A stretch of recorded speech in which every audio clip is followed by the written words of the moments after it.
ఈ సంవత్సరం రైతు బాగా ఇబ్బంది పడ్డాడు, ఏడ్చాడు కూడా. క్యూ లైన్లో నుంచున్నాడు, చాలా ఇబ్బందులు పడ్డాడు. వాడికి ఏం కావాలంట?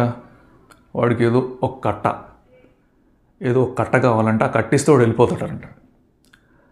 అది వేయకపోతే వాడి పొలంలో ఆ మిరపకాయలో పత్తో కూరగాయలు ఏయో పండవంట వాడికి. అది లేకపోతే వాడికి దిగుబడి రాదంట. దానికోసం రోజుల తరబడి వాడు క్యూ లైన్లో నుంచున్నాడు. అయినా దొరికిందంట, ఏదో ఒక కట్టో అరకట్టో ఏదో దొరికిందంట. దానివల్ల బాగా ఇబ్బంది పడ్డాడు, ఏడ్చాడు అని మనం వార్తల్లో చూస్తున్నాం. పల్లెటూళ్ళకి వెళ్తే అదే పరిస్థితి ఉంది. మరి రైతు ఏడ్చాడా? మనం ఏడిపించాం రైతుని. చదువుకున్నవాళ్ళు దీనికి సమాధానం చెప్పాలి. రైతు ఏడ్చాడా? ఏడిపించాం రైతుని. So called MSc physics, MSc chemistry, PhD holders, gold medalist మిమ్మల్ని అడుగుతున్నాను నేను. రైతు ఏడ్చాడా? ఏడిపించాం రైతుని. వాడు ఏం కావాలంటున్నాడు? ఒక కట్టియండి అయ్యా యూరియా చాలు, వెళ్ళిపోతాను నేను, పంట పండించుకుంటాను అని అంటున్నాడు. అంతే కదా అనేది రైతు. ఇంకెక్కువ అని అడుగుతున్నాడా?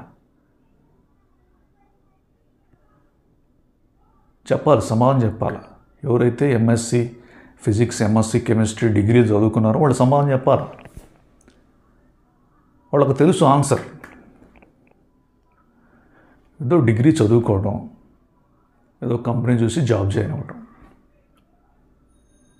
ఏదో ఒక డిగ్రీ చదువుకోవటం, జాబ్ జాయిన్ అవ్వడం, దట్స్ ఇట్. రిస్క్ తీసుకోం మేము. రిస్క్ మాకు వద్దు, మేము తీసుకోం.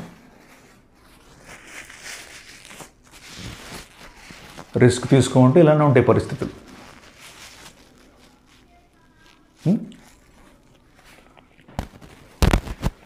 యూరియా మ్యానుఫ్యాక్చరింగ్ భారతదేశంలో తక్కువగా ఉంది. ఎక్కడి నుంచి తెచ్చుకోవాలి? చైనా నుంచి తెచ్చుకోవాలి, చైనా నుంచి ఇంపోర్ట్ చేసుకోవాలి. మన దగ్గర లేదా యూరియా? బట్ ఉంది, బద్ధకం. మోడీ గారు ఏమంటున్నారు? మన జీడిపి అనేది ఆఫ్టర్ యూఎస్ఏ, చైనా మనమే ఉండాలి, లేదా యూఎస్ఏ చైనాని బీట్ చేసి మనమే నెంబర్ 1 పొజిషన్కి వెళ్ళాలి. ఆయన గోల్ అది. అదేవిధంగా ఆయన బిజినెస్ పెట్టుకునే వాళ్ళకి ప్రమోషనల్గా చాలా సబ్సిడీలు ఇస్తున్నారు, చాలా ప్రమోషనల్ యాక్టివిటీస్ చేస్తున్నారు. కానీ మనకి ఒక ఉద్యోగం ఉంటే చాలు. మరి నువ్వు చెప్తున్నావు కదా, నువ్వు ఏదైనా బిజినెస్ చేస్తున్నావు అంటే, నేను చేస్తున్నానంటే ఒక బిజినెస్ స్టార్ట్ చేద్దాం అనే ఆలోచన మీద ఉన్నాను. దాని గురించి వర్కింగ్ జరుగుతుంది. సరే, మరి యూరియా అండి ఎక్కడున్నది? జనరల్గా ఎవరైనా ఏదన్నా అడిగితే జోక్గా ఎక్కడన్నా గాల్లోంచి వచ్చి పడుతుందా అంటాం, అవునా కదా? ఎవరైనా అడిగారు అనుకోండి, విలువైంది డబ్బులు అడిగారు అనుకోండి, ఆయన గాలి నుంచి వస్తాయి డబ్బులు అని అడుగుతుంటారు. బట్ యూరియా వస్తుందండి. యూరియా వచ్చేదే గాలి నుంచి. యూరియా ఉండేదే గాల్లో. ఇది రైతుకు తెలీదు. ఎవడో తెలుసు? చదువుకున్నాడో తెలుసు. సోకాళ్ళు ఎంఎస్సి ఫిజిక్స్, ఎంఎస్సి కెమిస్ట్రీ, వీళ్ళకి తెలుసు, అవునా కదా? యూరియా ఎక్కడ ఉంటుంది? గాల్లో ఉంటుంది. ఇప్పుడు ఎంఎస్సి ఫిజిక్స్, కెమిస్ట్రీ సబ్జెక్ట్స్ రైటా? నాకు వీటి గురించి తెలీదు. నేను నా జోనే వేరు, వీటి గురించి తెలీదు. బీఎస్సీ, ఎంఎస్సి వీటి గురించి కదా ఉండేది. BSc, MSc physics, MSc chemistry. వీళ్ళకి బాగా అవగాహన ఉంటుంది ఈ సబ్జెక్టుల గురించి. ఈ యూరియా ఎక్కడ ఉంటుందో గాల్లో ఉంటుంది, తెలిసిందే. గాల్లో ఉండేది మొత్తం అదే నైట్రోజన్, ఆక్సిజన్ కన్నా ఎక్కువ ఉంటుంది అది. యూరియా తయారు చేసేది దాంతో. ఇది రైతుకు తెలీదు, చదువుకున్నోడికి తెలుసు. చదువుకున్నోడికి గాల్లో నైట్రోజన్ పుష్కలంగా ఉంది. మరి రైతు దానికోసం ఇబ్బంది పడుతున్నాడే. ఒక ఇండస్ట్రీ పెడదామే, ఒక చిన్న కంపెనీ పెట్టుకొని స్టార్ట్ చేద్దామే, ప్రధానమంత్రి గారు సబ్సిడీ ఇస్తున్నారు. ఈ ఆలోచనలు మనం డెవలప్ చేసుకోవాలండి. బట్ మనం ఏంటంటే, మన థింకింగ్ ఏంటంటే, చదువుకున్నామా, డిగ్రీ వచ్చింది, ఏదైనా కంపెనీలో వెళ్ళి జాయిన్ అయ్యామా, ఈ కెమిస్ట్రీ ఫిజిక్స్ చదువుకునే వాళ్ళకి నేను ఒక 3 బిజినెస్ సజెస్ట్ చేస్తాను నా నాలెడ్జ్ ప్రకారం. నేను ఈ ఫిజిక్స్ కెమిస్ట్రీ చదువుకోలేదు, బట్ జనరల్ నాలెడ్జ్గా ఈ వ్యాపారాలు చేసుకుంటే బాగుంటుంది, ఈ వ్యాపారాలు చేసుకుంటే బాగుంటుంది నాకు ఒక ఐడియా ఉంది. ఫర్ సపోజ్ ఈ యూరియానే తీసుకుందాం.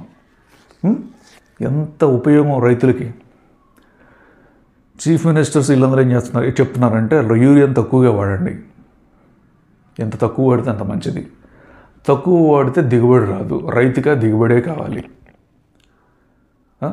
నేను ఒక సంవత్సరం నుంచి కొన్ని తీగజాతి మొక్కలు పెంచుతూ ఉన్నా. ఈ ఛానల్లోనే పోస్ట్ చేశాను కూడా. పొట్లకాయని బీరకాయని అంత దిగుబడి రావట్లా, 4-5 కాయలు అంతే. అదే ఈ యూరియా అనే రసాయనిక ఎరువు వేసామనుకోండి, మల్టిప్లై అవుతాయి, త్రిబుల్ అవుతాయి. 5 కాయలు కాస్త 15 కాయలు వస్తాయి. That is the magic of urea. But దీన్ని తగిన మోతాదులోనే వాడాలని చెప్తుంటారు. మన రైతులు మిస్యూజ్ చేస్తున్నారు. అదే చంద్రబాబు నాయుడు కూడా చెప్తున్నారు, అది కూడా ఎక్కువ వాడొద్దమ్మా యూరియా, తక్కువ వాడండి. బట్ ఆ తక్కువ వాడటానికైనా మన దేశంలో అవైలబిలిటీ లేదు.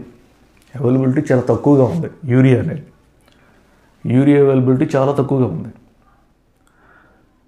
మరి యూరియా తయారు చేసే బిజినెస్లు ఎవరన్నా ఎంఎస్సి ఫిజిక్స్, ఎంఎస్సి కెమిస్ట్రీ వాళ్ళు పెట్టుకోవచ్చు కదంటే బెస్ట్ బిజినెస్. నీ వల్ల రైతు లాభపడుతున్నాడు, రైతుకు ఉపయోగపడే బిజినెస్సే కదా అది. రైతుకు ఉపయోగపడే బిజినెస్. కొన్ని ఇండస్ట్రీస్ కూడా వాడుతాయి యూరియాని. అదొక బెస్ట్ బిజినెస్. ఎవరన్నా ఒక కంపెనీ స్టార్ట్ చేయాలంటే ఏది ఉద్యోగం కాకుండా. అర్థమవుతుందా? ఎక్కడి నుంచి? గాలి నుంచినే కదా. గాలి నుంచి ఎయిర్ కలెక్ట్ చేయటం, ఆ మిగతా ఆక్సిజను మిగతా వాయువులన్నీ సపరేట్ చేసి దాన్ని బాయిల్ చేస్తే వచ్చేదే ఒక లిక్విడ్ వస్తుంది, ఒక liquid form, nitrogen liquid form వస్తుంది. ఆ లిక్విడ్ ఫామ్ని రకరకాల చర్యలు చేసి యూరియాలాగా కన్వర్ట్ చేయొచ్చు. బాయిల్ చేసిన తర్వాత రకరకాలుగా కన్వర్ట్ చేయొచ్చు దాన్ని. ఇలాగే ఏదైతే నైట్రోజన్ ద్వారా యూరియా చేస్తున్నామో ఇది ఒక best business. MSc physics, MST chemistry చేసేవాళ్ళకి బెస్ట్ బిజినెస్ ఐడియా. నెక్స్ట్ ఇంకోటి ఏంటంటే ఇదే విధంగా ఆక్సిజన్ బిజినెస్ అని ఉంటుందండి. మన కోవిడ్ వచ్చింది, ఎంత నీడ్ ఉంది ఆక్సిజన్. చాలామంది ఆక్సిజన్ లేక చనిపోయారు. మళ్ళీ అలాంటి సిచ్యువేషన్ రావాలని నేనేం కోరుకోను. But oxygen business is the one of the business. ఎవరైతే ఈ ఫిజిక్స్ కెమిస్ట్రీ డిగ్రీలు తీసుకుని ఉన్నారో వీళ్ళకి బెస్ట్ సజెషన్ ఏంటంటే ఆక్సిజన్ బిజినెస్. ఆక్సిజన్ బిజినెస్ అనేది బెస్ట్ సజెషన్. దీన్ని కూడా అంతే, గాలి నుంచి ఎయిర్ లాగుతాం, ఆ నైట్రోజను హైడ్రోజన్ వాయువులు ఉంటే అవన్నీ తీసేస్తాం, ఒక పర్టికులర్ పాయింట్ దగ్గర దాన్ని బాయిల్ చేస్తాం. దీని బాయిలింగ్ పాయింట్ డిఫరెంట్. మైనస్లో తీసుకెళ్ళాలి. మైనస్లోకి తీసుకెళ్తేనే ఏదైతే ఈ వాయు రూపంలో ఉన్న ఆక్సిజన్ లిక్విడ్ ఫామ్లో కన్వర్ట్ అయ్యి వస్తుంది.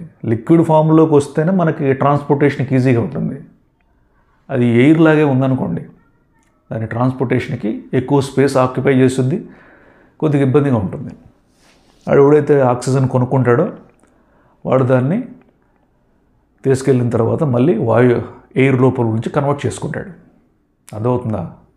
అలా ఎక్కువగా వీళ్ళకి కన్జ్యూమర్స్ ఎవరు ఉంటారండి? హాస్పిటల్స్, ఏరోప్లేన్స్, ఇంకా రకరకాల ఇండస్ట్రీస్ వాళ్ళు. వీళ్ళే కన్జ్యూమ్ చేసుకుంటూ ఉంటారు ఈ ఆక్సిజన్. బై బ్యాడ్ లక్ ఈ కోవిడ్ లాంటి సిచ్యువేషన్స్ మళ్ళీ వచ్చినాయి అనుకోండి, నీ యొక్క లైఫే చేంజ్ అయిపోద్ది. You will cross Ambani, Bill Gates ఇళ్ళంతా ఆడిపోతాను. ఓకేనా? ఇదొక బిజినెస్ ఐడియా ఏదైతే ఫిజిక్స్ కెమిస్ట్రీ డిగ్రీలు చేసుకుని ఉంటారు. నెక్స్ట్ ఇంకోటి వాటర్ ప్యూరిఫికేషన్ కెమికల్స్ అండి. ఈ వాటర్ ప్యూరిఫికేషన్ కెమికల్స్ బిజినెస్ కూడా మంచి బిజినెస్. ఇప్పుడు మనం తాగే వాటర్ మినరల్ వాటర్ అని తాగుతున్నాం. అది అంత నీట్గా క్లీన్గా మరిలాలు బ్యాక్టీరియా ఏం లేకుండా బయటికి ఎలా వస్తుంది? చదువుకున్న వాళ్ళు రసాయనాలు అనేవి కనిపెడితే ఆ రసాయనాలు నీళ్ళలో కలిపితే ఆ బ్యాక్టీరియా అంతా చచ్చి ఆ మురికంతా పోయి నీట్గా క్లీన్ వాటర్ వస్తున్నాయి బయటికి, మంచి టేస్ట్ వాటర్. ఈ బిజినెస్ కూడా ఎవరైతే ఫిజిక్స్ కెమిస్ట్రీ చదువుకుని ఉంటారో వాళ్ళకి ఇది బెస్ట్ బిజినెస్. మంచి ఎవరన్నా చదువుకున్న వాళ్ళు బిజినెస్ చేయాలంటే ఈ బిజినెస్ సజెస్ట్ చేస్తున్నాను నేను. చాలా మంచి బిజినెస్, మంచి ప్రాఫిటబుల్ బిజినెస్. వాటర్ ప్లాంట్లో వాడతారు, హాస్పిటల్స్లో వాడతారు, ఇండస్ట్రీస్లో వాడతారు. నీళ్లు వాడని ప్లేసే చెప్పండి, మంచినీళ్ళు అన్ని ప్లేస్లో వాడతారు. మంచి ప్రాఫిటబుల్ బిజినెస్. ఎవరైతే ఈ ఫిజిక్స్, కెమిస్ట్రీ డిగ్రీ చదువుకుని ఉంటారో వీళ్ళకి బెస్ట్ బిజినెస్ సొల్యూషన్. తర్వాత ఈ ఇంజనీరింగ్ చేస్తారండి చాలామంది ఇంజనీరింగ్ డిగ్రీ చేస్తూ ఉంటారు. ఇంజనీరింగ్ డిగ్రీ చేసిన వాళ్ళకి మరి వాళ్ళు కూడా ఏదో ఒక మంచి కంపెనీ చూసి జాయిన్ అయిపోదాం, 1,00,000 2,00,000, కొంతమంది కోట్లలో ఉంటుంది వాళ్ళకి జాబు, శాలరీ కోట్లలో ఉంటుంది. మరి కొద్దిగా ఇన్వెస్ట్మెంట్ ఎక్కువగా పెట్టాల్సిన ఏరియా ఏంటంటే ఇదే సాఫ్ట్వేర్ ఇండస్ట్రీ.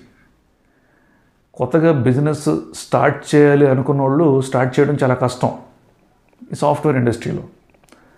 బట్ అయినా కొద్దిగా మోటివేట్ అయ్యి ఈ సాఫ్ట్వేర్ ఇండస్ట్రీలో కూడా మీరు ఎలాంటి సాఫ్ట్వేర్లు తయారు చేయాలంటే, మొన్న మనం బ్రహ్మోస్ వదిలితే కొద్దిగా గురి తప్పి పక్కకి అటు ఇటు పడ్డాయి, లేదా మనమే కావాలని వదిలేము అటు ఇటుగా.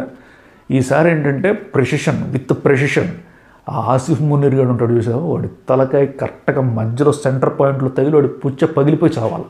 అట్లాంటి ప్రెసిషన్తో ఏదన్నా ఒక సాఫ్ట్వేర్ తయారు చేసాం అనుకో,